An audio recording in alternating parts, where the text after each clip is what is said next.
सहाय साहब, आप जिस तरह से काउंटर कर रहे हैं कि नहीं, इतना डेफिनेटिव जो है सो आर्गुमेंट हो ही नहीं सकता। सूचना क्रांति के दौर में 70s की बात मुझे लगता है कि भूल जानी चाहिए भारतीय नेताओं को कम से कम, क्योंकि अब जनता क्लियर मैंडेट देने के पक्ष में आ गई है, इसलिए खिचड़ी मुझे लगता नहीं है कि हो पाएगा। अब आप जनरलाइज टर्म में नेताओं की बात करेंगे, मैं फिर कहूंगा में वही हुआ, बिहार में वही हुआ, अरे नेताओं की बात कर रहे हैं। नेताओं की इस देश में क्या छवि है?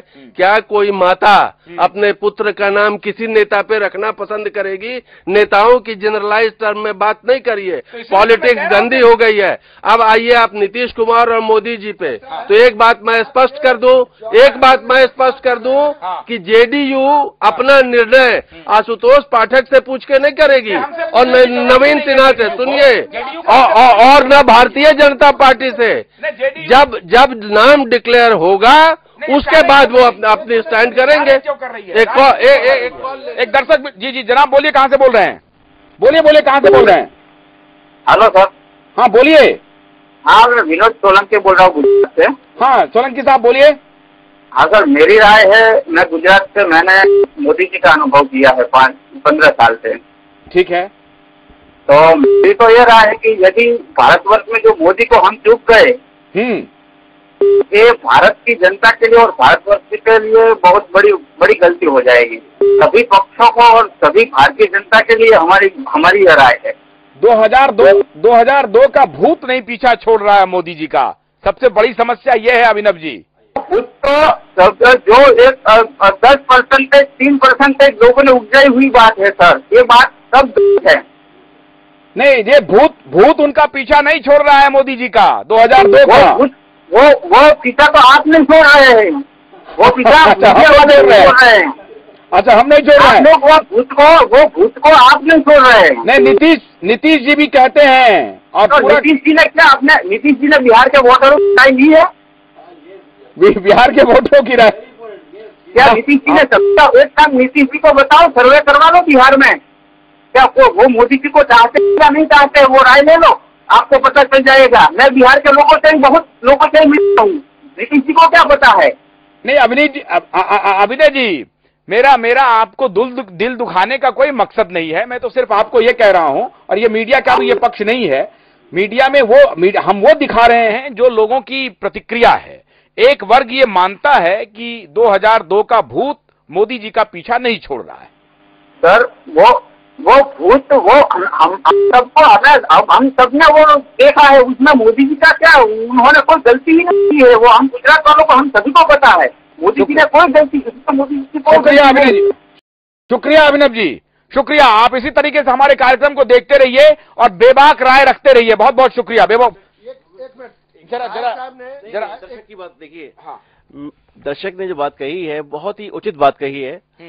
मैं पहले भी कह चुका था, नरेंद्र मोदी आज एक ईमानदार नेता की छवि भी उनकी बनती जा रही है साथ में, और वो पूरे देश भर में विख्यात हो रहे हैं। तो इसीलिए घबरा रहे हैं ना। जी हाँ, और बिहार में भी अगर नरेंद्र मोदी प्रधानमंत्री कैंडिडेट बने बीजेपी के, तो कहीं ऐसा ना हो कि बीजेपी की सीट जेडीयू ज्यादा हो जाए। तो फोन आपके ऊपर है सूरज सवाल। बोलिए जनाब, कहां से बोल रहे हैं?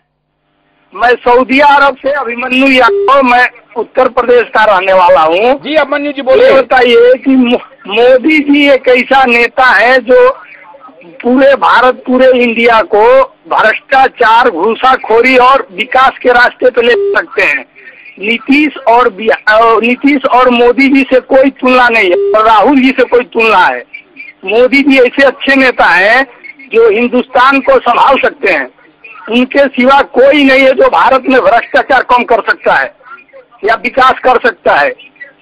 सहाय साहब कहते हैं, हमारे यहाँ 2 पैनलिस्ट ने कहा कि बहुत ही डेफिनेट है कि मोदी को अगर कैंडिडेट नहीं बनाया बीजेपी ने, तो बीजेपी के वर्कर ही भारतीय जनता पार्टी की खिलाफत कर बैठेंगे।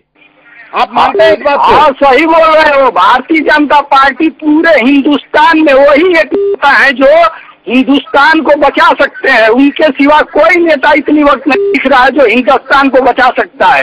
सब लोग महंगाई के कगार पे ले जाके पूरे जनता को मुआ रहा है, पीस रहा है सब।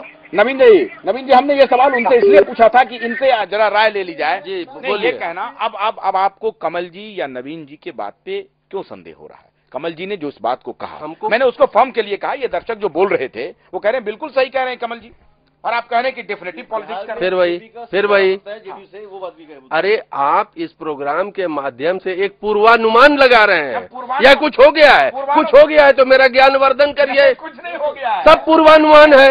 राजनीति में मैं यही आगाह कर रहा हूं कि सिर्फ पूर्वानुमान चलता नहीं है, जैसे हर सेफोलॉजिस्ट यहाँ पूर्वानुमान करता है और पिट जाता है। पूर्वानुमान के आधार पर इशारे कर रहे हैं जेडीयू के लोग कि मोदी को बनाएंगे। राजनीति डेफिनेटिव लाइन में तब बढ़ेगी जब आप को राजनीति नहीं करेंगे। मैं सिर्फ ये कहना चाहता हूं कि समाज की समावेशी राजनीति करने वाला ही सफल होगा। अकाली दल साथ आ गया, शिवसेना साथ आ गया, जयललिता साथ आ सकती है, ऐसा है जयललिता आ सकती है, ममता भी आ सकती है। अब कौन सी समावेश कमल जी ने आपके सामने एक तर्क रखा, जितने लोगों का आपने नाम लिया, आपके सामने कमल जी ने तर्क रखा था, तो तर्क का जवाब सुनिएगा कि आप अपना बोलिए? तो आप अपना बोलिएगा या सुनिएगा? तो उनकी बात आप तक पहुंचा रहे, पहुंच गया, मैंने सुन लिया। मैं ये कह रहा हूं कि जितने व्यक्तियों का आपने नाम लिया, अकाली दल, शिवसेना, फलाना चिलाना, ये सब कोई इस देश में समावेशी राजनीति को रिप्रेजेंट नहीं करते हैं। सवाल है, अब नीतीश जी समावेशी राजनीति को प्रेजेंट करते हैं। एक लाइन में बता रहा हूँ, क्योंकि शाहिद साहब ने जॉर्ज फर्नांडिस और मधुलिमी